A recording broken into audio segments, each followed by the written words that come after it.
인도네시아 순다 해협 근처 해변에 3m 높이 쓰나미가 닥쳐 최소 170여 명이 사망했습니다. 화산 분화에 인한 해저 산사태가 원인으로 지목됩니다.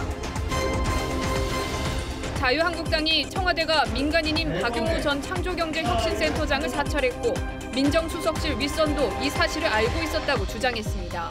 조국 민정수석은 SNS에 논란을 정면 돌파하겠다는 뜻을 내비쳤습니다. 광주의 한 이용원에서 방화로 추정되는 화재와 함께 타살로 의심되는 60대 업주의 시신이 발견됐습니다. 숨진 업주 입안에서 카드 청구서와 제습제가 나왔습니다.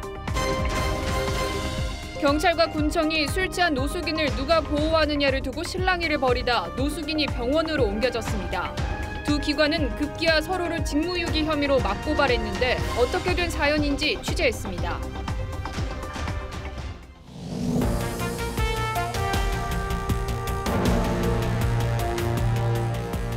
시청자 여러분 안녕하십니까? 일요일 TV조선 뉴스7 시작합니다.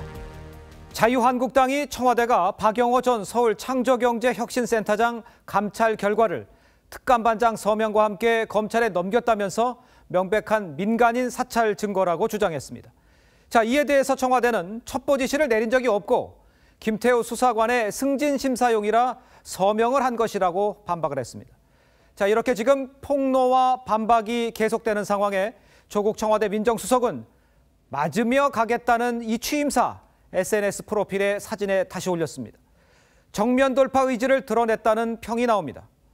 오늘 뉴스7 정면 돌파 의지와 추가 폭로가 맞서고 있는 김태우 정국에 집중해 봅니다. 자, 그럼 먼저 인도네시아 쓰나미 소식으로 시작하겠습니다. 지난 9월 최악의 쓰나미로 수천 명의 희생자가 발생한 인도네시아에 또 쓰나미가 덮쳤습니다. 먼저 유지현 기자입니다. 밴드의 흥겨운 노래가 울려 퍼지는 해변가 공연장. 갑자기 무대 뒤에서 물살이 들이닥치더니 연주하던 밴드 멤버들과 관객들이 순식간에 휩쓸려갑니다. 한밤중에 해변으로 몰려온 쓰나미에 사람들이 당황하며 어쩔 줄 모르고 오토바이를 타고 급하게 높은 지대로 피신합니다. 어젯밤 인도네시아의 수도 자카르타에서 북서쪽으로 250km 떨어진 순다 해협에 쓰나미가 일어나 170여 명이 죽고 800여 명이 다쳤습니다. Posisi saya tidur, terus anak saya nutup pintu dari pantai, udah nggak tahu kemana saya tidur pokoknya. Cuma saya ini tangan terasa rada sakit, cuma kena benturan apa nggak tahu. 최고 3m 높이의 해일에 건물은 폭격을 맞은 듯 무너져 내렸고 잔해더미 곳곳에서 부상자들이 속출하고 있습니다. 당국은 중장비를 투입해 구조 작업을 벌이고 있습니다. 현지 언론들은 쑥대밭이 된 현장의 피해 상황을 시시각각 전하고 있습니다. 실종자도 30여 명 발생했는데 날이 밝아 피해 상황이 제대로 집계되면 사상자는 더욱 늘어날 것으로 우려됩니다. 피해 지역에 있던 한국인 관광객 7명은 안전지대로 피신했다고 주 인도네시아 한국대사관은 밝혔습니다. TV조선 유지현입니다. 자, 그런데 이번 쓰나미는 높이가 3m로 지난해 9월에 6m에 비해서 좀 낮지만 희생자를 지금 가늠하기는 현재 쉽지가 않습니다. 원인은 화산 분화로 인한 해저 산사태로 알려졌습니다. 계속해서 김남성 기자입니다. 지난 9월 발생한 규모 7.5의 강진으로 인도네시아 중부 술라웨시 섬에서는 약 3,300여 명의 사상자가 발생했습니다. Melihat secara langsung keadaan yang ada di Sigi, di Donggala, di Palu. 일명 브레골이라는 환태평양 조산대에 속하는 인도네시아에서는 대형 지진과 쓰나미가 자주 일어났습니다. 2004년 수마트라 섬 연안에 규모 9.1의 강진과 쓰나미가 일어나 약 12만 명이 목숨을 잃는 대참사가 발생했습니다. 이번 쓰나미는 지진과 상관없이 어제 인근 화산이 분화해 해저에 산사태가 일어나 발생한 것으로 분석됩니다. Ini menguatkan sebetulnya bahwa tsunami ini dipastikan akibat aktivitas anak gunung Krakatau. 인도네시아 재난당국은 만조로 수위가 높아진 상황이어서 작은 쓰나미에도 예상 이상의 피해를 입은 것으로 보고 있습니다. TV조선 김남성입니다.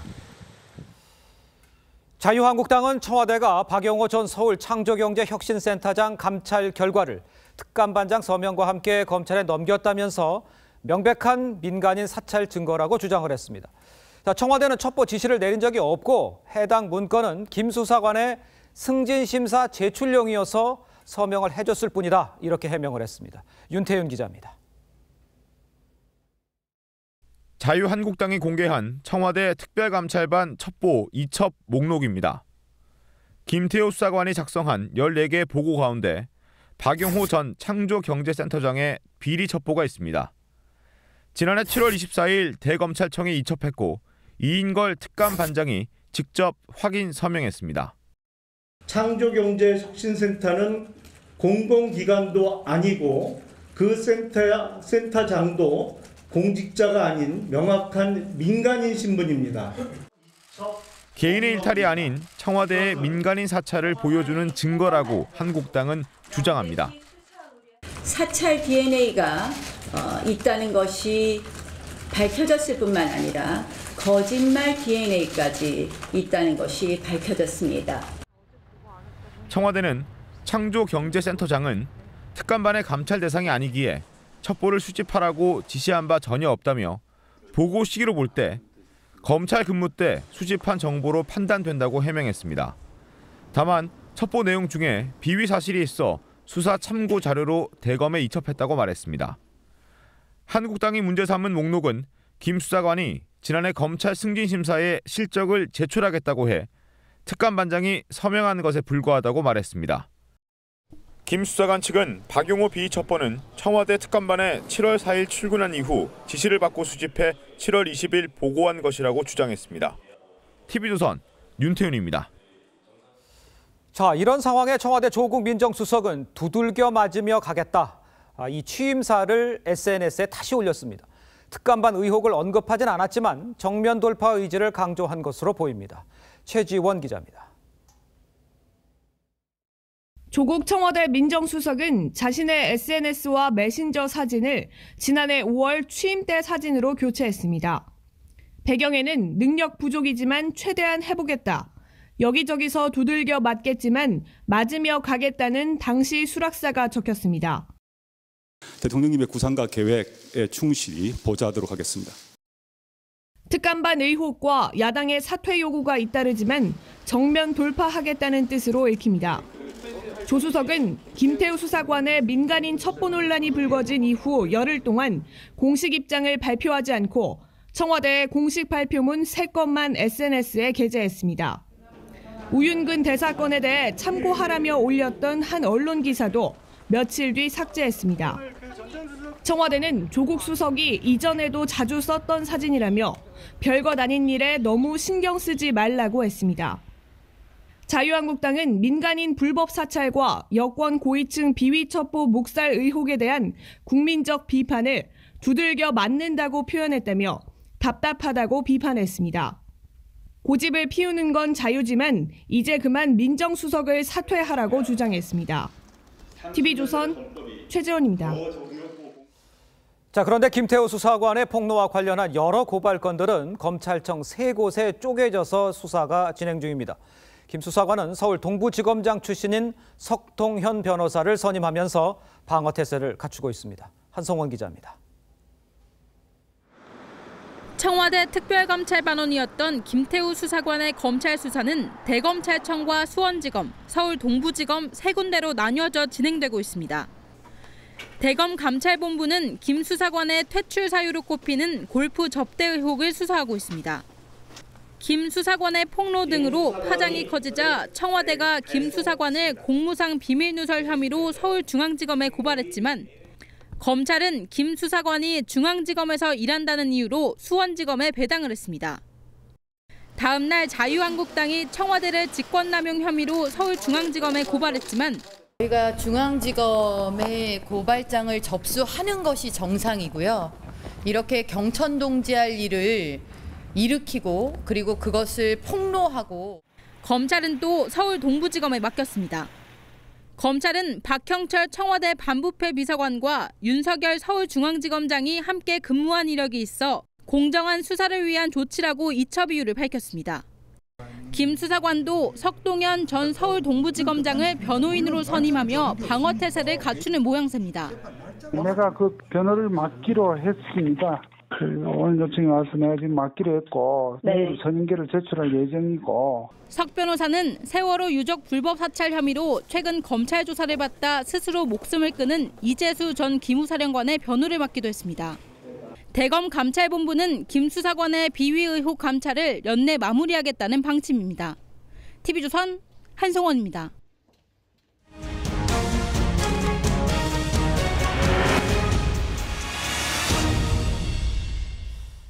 강릉 펜션 사고 보일러의 배기관뿐 아니라 이 산소가 공급되는 급기관에서도 문제가 있는 것으로 확인이 됐습니다. 급기관 안에서 벌집이 발견이 되는 건데 경찰은 이 부분이 가스 누출 사고에 어떤 영향을 미쳤는지 조사하고 있습니다. 주원진 기자입니다. 사고가 난 강릉 펜션 보일러입니다.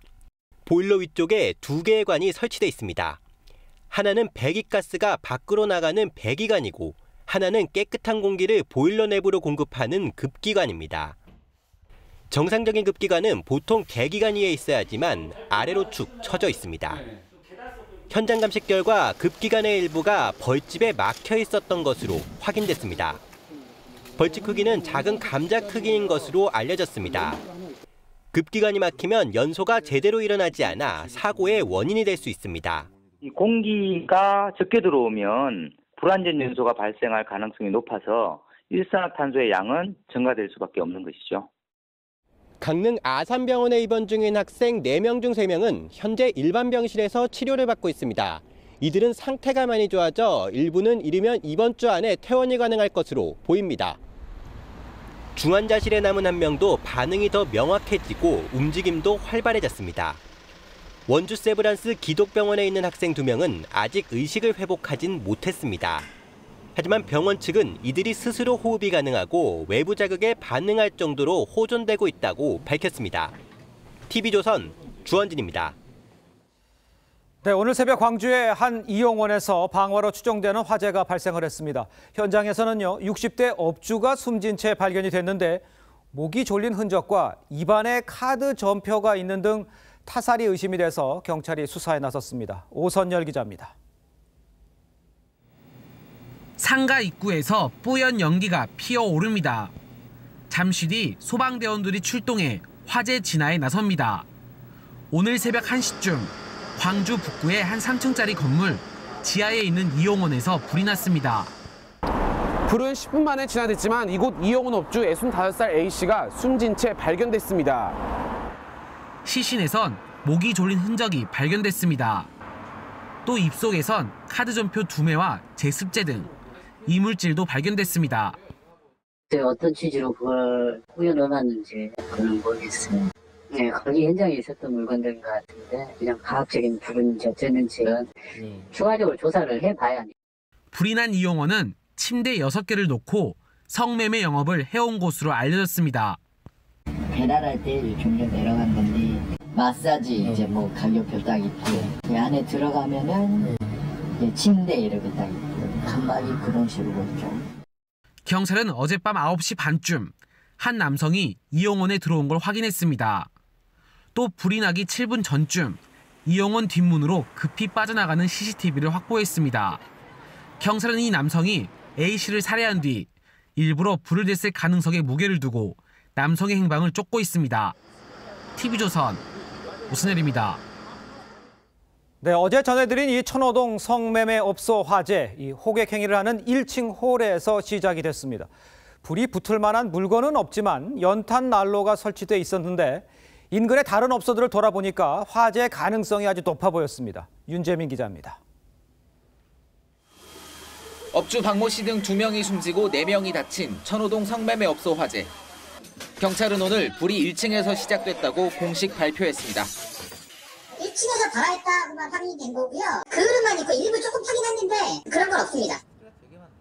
불이 난 건물 1층은 호객을 하는 장소로 연탄 난로가 설치돼 있었습니다. 건물이 낡아 도시가스 설비가 없는 데다가 가격도 10만 원 안팎으로 저렴해 주변의 거의 모든 성매매업소가 연탄 난로를 사용합니다. 아무래도 석유가 비싸고 그러니까 난로필 다른 거 있겠습니까? 불편한데. 속옷이나 수건 등 빨래를 걸어두는 경우도 많습니다. 빨리 말르라고 이렇게 걸어놓지. 아침에 자는 시간이가. 자는 시간 차려. 경찰은 부상자들을 상대로 난로 주변에 불이 붙을 만한 물건이 있었는지 집중 조사하고 있습니다. 경찰과 소방당국은 국가수동 유관기관과 내일 2차 합동 감식을 진행해 정확한 화재 원인을 조사할 계획입니다. TV조선 윤재민입니다. IP 주소를 추적하기 어려운 이른바 다크웹에서 마약을 판매해온 20, 30대가 무더기로 적발됐습니다. 이 다크웹 마약 사이트 운영자를 검거하고 사이트를 폐쇄한 건 이번이 처음입니다. 윤수현 기자입니다. 일반 검색 엔진을 통해서는 찾을 수 없고 특정 브라우저를 이용해야만 접속이 가능한 사이트를 다크웹이라고 부릅니다. IP 추적이 어렵기 때문에 음란물 유통이나 마약 거래와 같은 범죄에 이용돼 왔습니다. 지난 3월 39살 신모 씨는 이 다크웹을 통해 마약 판매 사이트를 만든 뒤 판매상을 끌어모았습니다. 22살 박모 씨 등 판매상 16개 팀과 회원 600여 명을 모집한 신 씨는 9개월 동안 50여 차례에 걸쳐 마약 매매를 알선했습니다. 필로폰과 대마초, LSD 등 가리지 않았습니다. 마약 판매상들은 가상화폐 다크코인으로 거래를 하고 암호화된 메시지로 연락을 주고받아 추적을 피했습니다. 다크웹, 마약 판매 사이트의 운영자를 국내 최초로 검거하고 사이트까지 폐쇄함으로써 해당 사이트를 통한 온라인 마약 유통을 차단하게 되었습니다. 마약 판매상들은 대부분 20, 30대로 온라인 마약 유통을 통해 각각 800만 원에서 1,000만 원씩 모두 1억여 원을 챙긴 것으로 드러났습니다. 검찰은 운영자 신 씨와 사이트를 만든 프로그래머 35살 김모 씨 등 13명을 적발하고 이 가운데 9명을 구속 기소했습니다. TV조선 윤수영입니다. 만취 상태에서 사고를 내고 달아난 운전자가 시민의 추격으로 경찰에 붙잡혔습니다. 신호 위반에 중앙선 침범까지 10여 분 동안 아찔한 도주극을 벌였습니다. 이성진 기자입니다. SUV 한 대가 후진을 하다 정차 중인 택시를 들이받더니 그대로 달아납니다. 여기 인피니티 한 대가 음주운전하고 앞에 차 받고 난리 났어요. 욕하고. 어제 새벽 2시쯤 광주 동구의 한 도로에서 42살 A씨가 몰던 SUV가 포장마차와 택시를 잇따라 들이받았습니다. 시민들이 A씨를 잡으려 뛰어가지만 A씨는 점점 속도를 높입니다. 현장을 목격한 시민이 차를 몰고 추격에 나섰습니다. 차주분들을 술이 엄청 많이 취해 있으셨고 운전을 하고 계시더라고요. 창문 내려서 음주라고 이제 확신을 해서 신고를 하고 따라갔던 거고. 도주차는 신호를 무시하고 중앙선을 침범해 역주행도 합니다. 왕복 2차선 좁은 도로를 시속 100km가 넘는 속도로 달아납니다. 지금 골목길인데 진짜 한 120km. A씨는 사고를 낸 현장으로부터 2km가량 떨어진 도로에서 신고를 받고 출동한 경찰에 붙잡혔습니다. 경찰 조사 결과 A씨의 혈중 알코올 농도는 면허 취소 수준인 0.107%였습니다. 경찰은 A씨를 음주운전 등의 혐의로 불구속 입건했습니다. TV조선 이성진입니다. 경찰과 군청이 술 취한 노숙인을 누가 보호하느냐를 두고 실랑이가 벌어졌습니다. 그 사이 노숙인은 3시간 동안 방치돼 있다 병원으로 옮겨졌는데요. 이 두 기관은 급기야 맞고발까지 했는데 어떻게 된 사연인지 정민진 기자가 취재했습니다. 경찰관들이 한 남성을 파출소로 데리고 옵니다. 술에 취해 길에서 자던 노숙인 63살 권모 씨입니다. 경찰은 10분 만에 권 씨를 다시 데리고 나갑니다. 경찰은 노숙인은 지자체가 보호한다는 현행법에 따라 권 씨를 울주군에 인계했습니다. 하지만 울주군 공무원들은 권 씨가 술에 취한 노숙인이라며 인계를 거부했습니다. 주치자 보호 의무는 경찰에 있기 때문입니다. 또 술도 많이 마셨고 또 고령에다 건강 상태도 매우 안 좋은 걸로 그래 보아졌습니다. 두 기관은 노숙인 권 씨를 두고 이곳에서 3시간 동안 실랑이를 벌였습니다. 경찰은 결국 권 씨를 주치자 응급의료센터로 이송했습니다. 보통 약을 먹게 되면 술도 간주하다 보니 이게 심한 상태는 아니기 때문에 수리를 많이도 하더라도 그거는 이제 주치자가 아니고 노숙인으로 거지.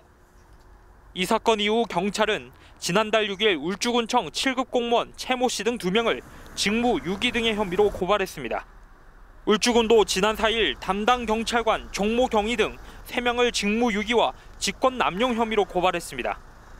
서로 상대방이 잘못했다며 처벌해달라고 요구하는 겁니다.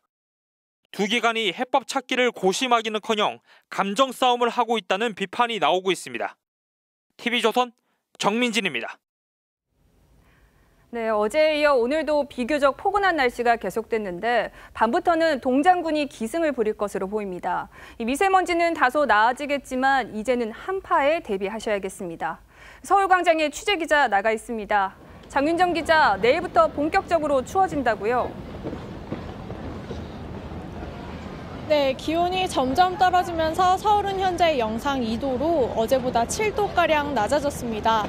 바람이 강하게 불면서 대기는 다소 맑아졌는데요. 어제 미세먼지 농도가 높아 임시 휴장했던 이곳 서울시청 앞 스케이트장은 오늘 다시 문을 열었습니다. 낮까지 계속된 포근한 날씨에 시민들은 비교적 가벼운 옷차림으로 나들이에 나섰습니다. 하지만 오늘 밤부터 기온이 급격하게 떨어지면서 강추위가 시작됩니다. 크리스마스 이브인 내일 아침 최저기온은 서울과 대전 영하 7도, 춘천 영하 10도, 대구는 영하 5도까지 내려갑니다.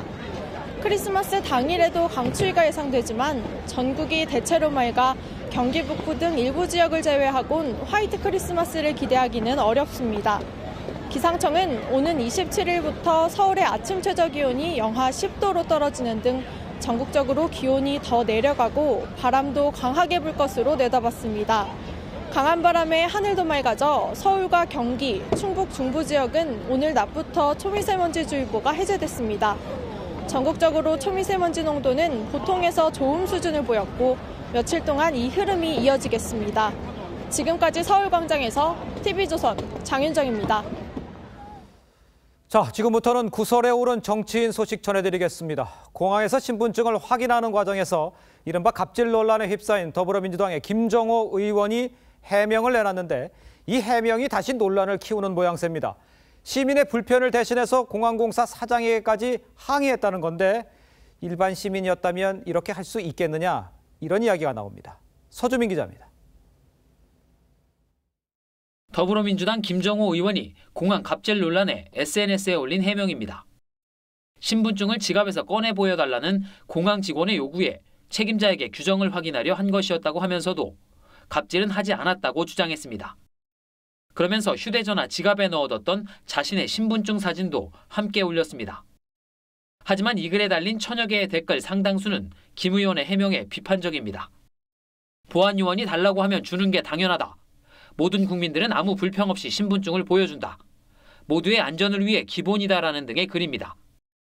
범여권으로 분류되는 정의당도 논평을 내고 김 의원의 해명이 바로 특권의식을 드러내는 것이라고 지적했습니다. 불쾌하고 부당한 대우를 받았다고 해서 공항공사 사장에게 전화할 수 있는 국민이 과연 몇이나 될까요? 일반 국민들은 가히 상상조차 할 수 없는 일입니다. 의원 개인 문제라고 선을 그었던 민주당은 내일 최고위원회에서 이번 논란에 대한 처리 방안을 논의할 것으로 알려졌습니다. TV조선 서주민입니다. 민경욱 자유한국당 의원은 대화 도중 침을 뱉어서 모욕을 줬다는 주장이 나왔습니다. 민 의원은 오해에서 빚어진 일이라고 해명을 했습니다. 안형영 기자입니다. 지난 20일 한 여성이 인터넷 카페에 올린 글입니다. 늦은 밤 버스 정류장에서 민경욱 의원이 다가와 본인을 지역구 의원으로 소개하면서 잘 지내냐고 물었지만 취객으로 생각하고 답을 하지 않았다고 했습니다. 민 의원이 재차 물어서 이번 정부에서는 잘 지내고 있다고 답하자 민 의원이 뒤로 돌아 침을 뱉었다는 겁니다. 모욕감에 지금 침을 뱉었냐고 물었더니 민 의원이 왜 삐딱하게 나오냐며 계속 노려봤다고 주장했습니다. 민 의원은 글이 올라온 다음 날 오해에서 빚어진 일이라고 해명했습니다. 세 차례 인사를 건네고 그 반응을 본 다음에 아, 이분은 저를 좋아하시지 않는 분이구나 하고 저는 돌아선 겁니다. 침을 뱉은 것도 대화가 끝났다고 생각하고 쌀쌀한 날씨에 비염이 도져 돌아선 상태에서 한 행동이라고 설명했습니다. 민 의원은 어찌됐든 부덕의 소치라며 심려를 끼쳐드려 죄송하다고 사과했습니다. TV조선 안영영입니다. 더불어민주당은 6.13 지방선거 과정에서 금품을 요구받았다고 폭로한 김소연 대전시의원을 최근 제명시켰는데 후폭풍이 일고 있습니다. 김 의원은 검찰의 수사 기록 일부를 공개하면서 재심을 청구했는데 어떤 사연이 있는지 최원국 기자가 만나봤습니다. 민주당 대전시의원 김소연 의원이 지난 6.13 지방선거 과정에서 특별당비 명목의 금품을 요구받았다고 폭로한 건 지난 9월 말.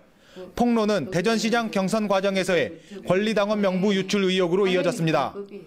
검찰은 금품을 요구하고 권리당원 명부를 유출한 것으로 지목된 구의원과 선거운동원 등을 실제로 기소했습니다. 하지만 폭로한 김 의원은 당에서 제명 처분을 받았습니다. 기밀사항인 특별당비 내역을 사실과 다르게 주장해 당의 명예를 훼손했다는 이유였습니다. 김 의원은 재심을 청구했습니다. 선거 전후로 해서 특히 선거와 관련해서 당비를 내는 게 대가성이 없다라고 말하는 것 자체가 모순이에요.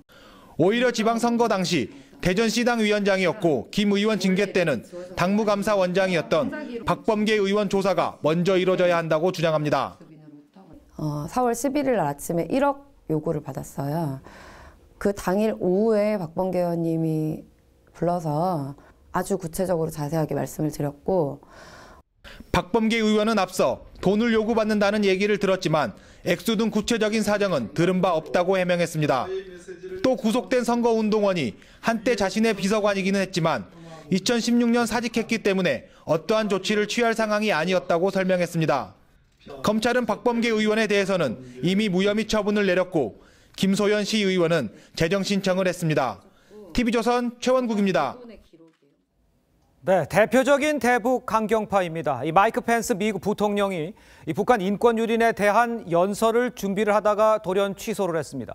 일단 북한을 자극하지 않고 대화 동력을 이어가겠다는 의지로 해석이 됩니다. 이태형 기자입니다. Torture, mass starvation, public executions, murders and even forced abortions and industrial scale slave labor have been the means by which that regime has retained hold on its power for more than 70 years. 트럼프 행정부 내 대북 강경파 중 한 명인 마이크 펜스 미국 부통령이 북한 인권 유린에 대한 연설을 준비하다 취소했습니다. ABC 방송은 펜스 부통령 관계자를 인용해 북한을 화나게 하거나 소외시킬 수 있고 비핵화 대화를 탈선시킬 수 있다는 우려가 일정 부분 작용했다고 보도했습니다. 김정은이 가장 두려워하는 인권 문제를 건드리지 않겠다는 의도로 보입니다. 지난주 한국을 찾은 스티븐 비건 국무부 대북 특별대표도 남북 철도 연결 착공식을 위한 제재 면제에 동의하는 등 북한의 유화적 신호를 보냈습니다. We will also review American citizen travel to DPRK for purposes of facilitating the delivery of aid and ensuring that monitoring in line with international standards can occur. 트럼프 행정부가 내년 초 예상되는 미북 정상회담의 대화 동력을 유지하기 위해 강원 양면책을 쓰는 것으로 해석됩니다. 하지만 미국이 북한이 원하는 대북 제재 완화는 선을 긋고 있어 앞으로의 비핵화 협상 전망은 여전히 불투명합니다. TV조선 이태영입니다. 오늘부터 출고되는 담뱃갑에 새로 제작된 경고 그림과 문구가 부착이 됩니다. 전자담배에도 경고 그림이 처음으로 적용됩니다. 최수영 기자입니다. 암으로 뒤덮인 폐와 혀, 누렇게 변해버린 치아, 흡연에 폐해가 담긴 끔찍한 사진이 담뱃값에 담겼습니다. 오늘부터 출고되는 담배 12종의 경고 그림과 문구가 2년 만에 교체됐습니다. 2년 동안 경고 같은 그림을 이렇게 부착하다 보면 국민들이 이제 익숙해지고 내성이 생겨서 경고 효과가 떨어집니다. 보시는 것처럼 별다른 경고 그림이 없던 전자담배에도 암 종양 그림을 넣었습니다. 후두암 위험이 최대 16배 늘어난다는 등 발병 가능성을 구체적으로 적시해 문구의 수위도 한층 높였습니다. 경고 그림은 WHO가 권고하는 금연 정책 가운데 하나입니다. 우리나라는 2년 전 이를 도입했는데 이듬해 성인 남성 흡연율이 소폭 감소했습니다. 이번 정책에 대한 흡연자의 반응은 엇갈립니다. 자극적인 그림 사진이다 보니까 조금 그래서 좀 들피게 되거나 이제 좀 끊어야 되겠다는 생각을 들 때가 있거든요. 실효성은 없는 것 같아요. 그러니까 유해한 거를 알고서도 흡연을 하는 입장이니까요. 새 경고 그림이 부착된 담배는 내년 1월부터 소매점에서 판매될 것으로 보입니다. TV조선 최수용입니다. 우리나라 가계부채가 경제에 큰 부담이라는 건 어제 오늘의 우려가 아니죠. 그런데 그 그림자가 더 짙어지고 있다는 게 지표로 확인되고 있습니다. 금융회사 3곳 이상에서 돈을 빌린 다중채무자의 빚이 500조 원을 넘어섰고요. 3년 연속 소득보다 부채가 더 빨리 늘어나고 있습니다. 최원희 기자입니다. 금융사 3곳 이상에서 돈을 빌린 다중채무자는 올 9월 말 기준으로 421만 명입니다. 총액은 무려 500조 원을 넘어섰습니다. 올해에만 18조 원 넘게 늘었습니다. 다중채무자는 한국 가계부채에서도 가장 약한 고리로 지목됩니다. 5곳 이상에서 돈을 빌린 채무자도 103만 명이 넘었고 이들의 빚은 120조 원 이상입니다. 특히 다중채무자 6명 가운데 1명은 소득 기반이 아직 없거나 부족한 청년과 노년층이었습니다. 이들이 돈을 빌린 곳도 은행을 빼고는 20대는 저축은행과 대부업체, 60대는 카드사와 상호금융 순이었습니다. 고금리를 감당하지 못해서 빚을 갚지 못하면 이들에게 돈을 빌려준 금융사들도 동시에 부실해질 수 있습니다.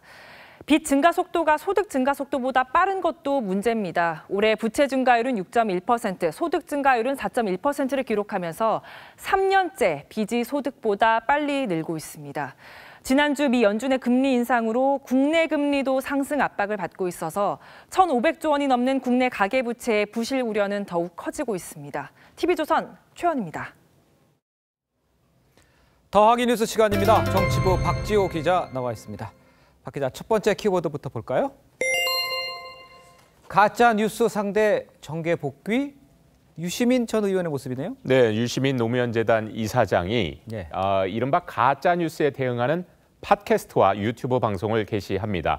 유 이사장은 노무현재단 그 회원의 날 송년 행사에서 재단 차원에서 제작하고 본인이 직접 진행하는 팟캐스트를 한다 이렇게 밝혔습니다. 팟캐스트에서는 관심이 큰 국가 정책이나 이슈 등을 다룰 것이라고 하는데요. 유 이사장은 최근에 혹세무민하는 보도가 너무 많아 본인이 한번 정리를 해줘야 될 필요를 느꼈다 이렇게 말을 했습니다.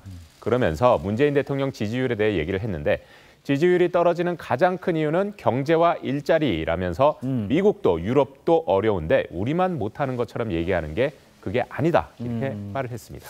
그러니까 이제 노무현 재단 이사장의 유튜브 방송까지 자 이렇다면 정치 복귀하는 거 아닌가요? 네, 그런 생각이 들기도 하죠. 하지만 이에 대해 유시민 이사장은 정계 복귀가 아니다 이렇게 선을 그었습니다. 그러면서 팟캐스트를 한다고 하면 노무현 재단 이사장 맡아서 밑자락을 깐 다음에 몸풀기 한다 이런 보도가 나올 것 같다면서 중앙선거 여론조사 심의위원회에 공문을 보내 유력 주자 여론조사 대상자에서 본인을 뺄 수 있게 할 방침이다 이렇게 밝혔습니다. 그렇군요. 좀 지켜보죠. 두 번째 키워드 보겠습니다. 독일에서 보낸 손편지. 안철수 전 대표의 모습입니다. 네, 독일에 머물고 있는 안철수 전 바른미래당 대표가 지지자들에게 보낸 손편지가 공개가 됐습니다. 편지는 지지자들의 송년 모임 자리에서 공개가 됐는데요. 편지에서 안 전 대표는 유럽의 혁신 성장을 다니고 있다면서 다가올 미래를 준비하고 치열한 경쟁을 펼치는 각국의 모습을 보고 많이 배우고 있다 이렇게 전했습니다. 또 무더위와 강추위를 겪으면서 우리들은 나이테처럼 더욱 단단하게 성장할 것이라고 믿습니다라고 의미심장한 말을 남겼습니다.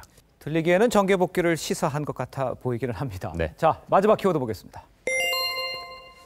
가동 중단 5일 만에 불. 화면으로 봐서는 어딘지 잘 모르겠습니다. 어디서 불이 난 것 같습니다. 네, 강원도 삼척에 있는 한 태양광 발전 시설의 에너지 저장 장치 ESS라고 하는데요. 이 장치에서 화재가 발생했습니다. 정부가 가동 중단을 권고한 지 닷새 만입니다. 불은 어제 오후 5시 반쯤 났고요. 소방대가 3시간 만에 불을 껐습니다. 화재로 이 기기에 설치돼 있던 40kg짜리 리튬이온 배터리 270여 개가 불에 타고 건물도 일부 타서 18억 원 정도의 재산 피해가 났습니다. 지난 17일이죠. 충북 제천의 한 ESS에서도 불이 나는 등 그 ESS의 안전성에 대한 우려가 커진 상태에서 또 불이 난 겁니다. 정부는 제천 화재 이후 이 장치에 대한 가동 중단을 권고한 상태고요. 또 전국에 있는 ESS 사업장에 대해 정밀 안전 진단을 진행하고 있는 상태입니다. 철저하게 좀 진행을 좀 해봐야 될 것 같네요. 지금까지 정치부 박지호 기자였습니다. 잘 들었습니다. 네, 우리나라 최초의 쇠빙선인 아라운호가 건조된 지 10년이 지났습니다. 지금 쉴 새 없이 극지를 누비지만 단 한 척뿐이어서 북극 연구에는 1년에 한 달도 매달리지 못합니다. 그래서 제2 쇠빙선의 필요성이 커지고 있다는 분석이 나옵니다. 송병철 기자입니다. 빙하를 마주친 아라운호. 뱃머리를 얹어 두꺼운 빙하를 깨면서 전진합니다. 극지 연구에 없어선 안 될 장비입니다. 지난 2009년부터 항해를 시작해 세계 최초로 남극 빙붕 붕괴 지역을 탐사하게 됐습니다.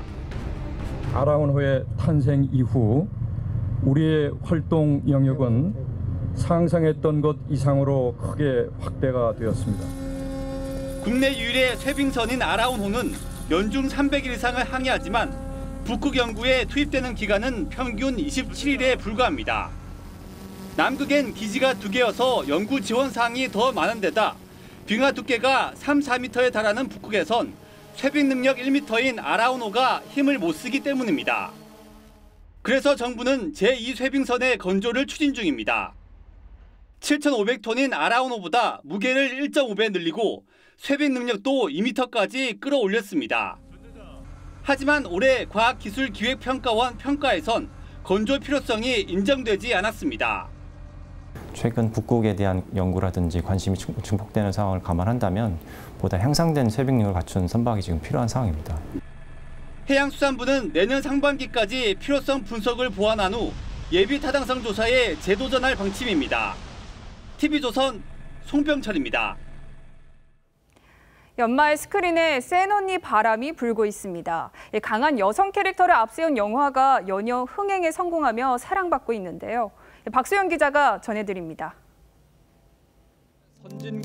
1997년 경제 위기를 다룬 영화 국가부도의 날. 김혜수는 한국은행 통화정책팀장 역을 맡았습니다. 우선경제부처 실무자들 수집하려고 하세요. 국가 위기를 가장 먼저 감지하고 우왕좌왕하는 남성 실무진을 진두지휘하며 존재감을 드러냅니다. 한시영 같은 사람이 좀 더 많았다면 과연 우리가 그런 불행을 겪었을까? 내 방에 누가 있는 것 같다. 도어락은 공효진 원톱 영화입니다. 영화 속 경민은 의문의 살인사건에 휘말리지만 끝까지 범인을 쫓으며 친구를 지키기 위해 분투합니다. 여성이 피해자로만 묘사된 과거 스릴러와 다른 지점입니다. 이런 스릴러는 처음 연기해 본 거라고 생각해요. 피해자로 도망치고 또 누군가가 나를 왜 도대체 이렇게 해야 하는지에 대해서 알아내야 하는. 영화 언니에선 강한 여성의 이미지가 더 생생하게 전달됩니다. 복서 배우로 알려진 이시영은 모든 액션씬을 대역 없이 소화했습니다. 이 영화에서 여성은 더 이상 약자가 아닙니다. 과거에는 보호받는 대상이거나 숨겨진, 관처진 어떤 그런 존재였던 여성이 지금은 어떤 상황을 해결하고 또 이끌어가는 주체적이고 당당한 새 여성 캐릭터의 등장이 한국 영화의 스펙트럼을 넓히고 있습니다. TV조선 박수영입니다. 국제 무대에서 두각을 나타내고 있는 피겨 남매 차준환과 이문수가 안방에서도 절정의 기량을 뽐냈습니다. 국가대표 1차 선발전에서 나란히 1위에 올라 국내 최강자임을 증명했습니다. 이다솜 기자입니다. 고난이도 4회전 점프로 포문을 연 차준환. 역시 4회전 점프인 쿼드러플 살코까지 거뜬합니다. 현란한 스텝 연기에선 관중들의 박수까지 유도할 만큼 여유를 뽐냈습니다. 프리스케이팅에서 개인 최고인 179.73점을 받아 합계 257.01점으로 대표 선발전 1위에 올랐습니다. 2위 이준영과는 무려 55점 차. 그랑프리 파이널 동메달의 위험을 보여주는 압도적인 우승이었습니다. 국내 시합인데 클린 경기를 할 수 있어서 더 좋았던 것 같습니다. 여자 싱글에선 이문수가 어제의 상승세를 이어갔습니다. 트리플 살코 점프에서 실수가 나왔지만 차분하게 연기를 마쳤습니다. 합계 196.79점으로 정상에 올라 4대6 선수권 출전권을 따냈습니다. 이번 시합 때 비록 실수는 했지만 다음 시합에서 더 딛고 일어날 수 있는 계기가 되도록 노력할 것 같아요. 유영은 프리에서 반전을 일으키며 9위에서 2위로 뛰어올랐습니다. 비장의 무기 트리플 악셀에서 실수를 하고도 출전 선수 중 가장 높은 프리스케이팅 점수를 받았습니다. 김연아 이후 13년 만에 주니어 그랑프리 파이널에 올랐던 김혜림은 3위를 차지했습니다. TV조선 이다솜입니다.